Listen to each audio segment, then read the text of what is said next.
हाय दोस्तों, मेरे YouTube channel में आपका स्वागत है।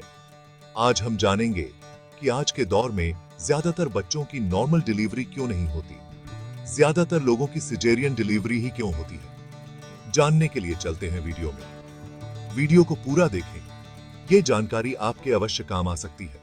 आजकल नॉर्मल डिलीवरी की तुलना में सिजेरियन डिलीवरी की संख्या में बढ़ोतरी हुई है। किसी भी बच्चे का जन्म दो तरीकों से होता है, पहला नॉर्मल डिलीवरी और दूसरा सिजेरियन डिलीवरी।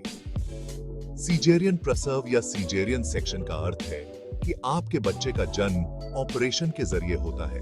इसे सी सेक्शन भी कहा जाता है। आखिरी में डॉक्टर का अंतिम लक्ष्य होता है मां बच्चे दोनों को सुरक्षित रखते हुए डिलीवरी करवाना। सिजेरियन डिलीवरी या सी सेक्शन क्या होता है? किसी भी हॉस्पिटल में बच्चे के जन्म के लिए सर्जरी करना है या नहीं, ये कई मामलों में या पूरी तरह से डॉक्टर के ऊपर निर्भर करता है। मतलब सामान्य तौर पर डॉक्टर सिजेरियन डिलीवरी करने की सलाह तब देते हैं जब उन्हें पता चल जाता है कि नॉर्मल डिलीवरी से मां या बच्चे या दोनों के जान को खतरा हो सकता है। सिजेरियन डिलीवरी के ऑपरेशन को सी सेक्शन कहा जाता है। इसमें डिलीवरी के लिए महिला के पेट यानी गर्भाशय पर कट लगाकर बच्चे को बाहर निकाला जाता है। फिर बच्चे को बाहर निकालने के बाद पेट के कट को टांका लगाकर बंद कर दिया जाता है, जो बाद में समय के साथ शरीर में घुल जाता है। जब नॉर्मल डिलीवरी होने में किसी तरह की कठिनाई आ रही हो तो सिजेरियन डिलीवरी की सलाह दी जाती है। सिजेरियन डिलीवरी करने के कारण निम्नलिखित है।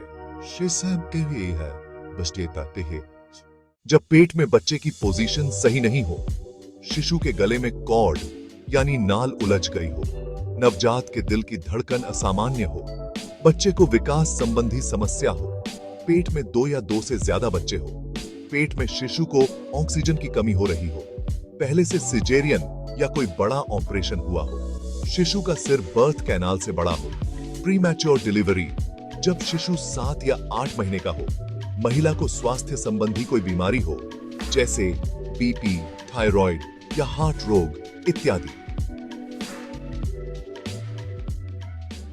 सिजेरियन के बाद की सावधानी और कुछ महत्वपूर्ण बातें। 1. सिजेरियन डिलीवरी के बाद टांके में दर्द होना कोई बड़ी बात नहीं है। यह उपचार द्वारा समय के साथ ठीक हो जाता है।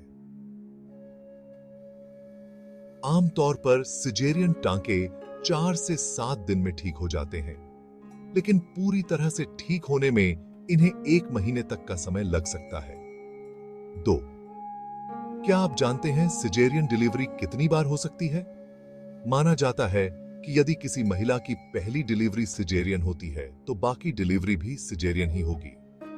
डॉक्टर की माने तो सिर्फ 3 सिजेरियन डिलीवरी को ही सुरक्षित माना जाता है। 3. सिजेरियन डिलीवरी के तुरंत बाद संबंध नहीं बनाना चाहिए। सिजेरियन डिलीवरी के बाद संबंध बनाने से टांकों के टूटने का खतरा होता है और शरीर पर इसका बुरा प्रभाव पड़ता है। ऐसे में डिलीवरी के बाद जब तक टांके पूरी तरह से सूख नहीं जाते तब तक अपने पार्टनर से दूरी बनाकर रहें। 4. सिजेरियन डिलीवरी के बाद गर्भाशय पहले की तरह होने के लिए सिकुड़ना शुरू करता है और तब आपको ज्यादा ब्लीडिंग हो सकती है। ऐसा आपको 6 सप्ताह तक हो सकता है। 5. टांकों को अच्छे से ठीक होने और ब्लीडिंग को रुक जाने के बाद ही स्नान करें। 6. सार्वजनिक स्विमिंग पूल में नहाने से बचें। 7. डॉक्टर से परामर्श करने के बाद ही एक्सरसाइज शुरू करें। डिस्क्लेमर: सिजेरियन डिलीवरी में किसी तरह की परेशानी होने पर तत्काल डॉक्टर से परामर्श करें। मैटरनिटी कवरेज के दावों की पूर्ति पॉलिसी के नियमों और शर्तों के अधीन है। प्लान की सुविधाएं, लाभ और कवरेज भिन्न हो सकते हैं। कृपया ब्रोशर, सेल्स प्रोस्पेक्टस, नियम और शर्तों को ध्यान से पढ़ें।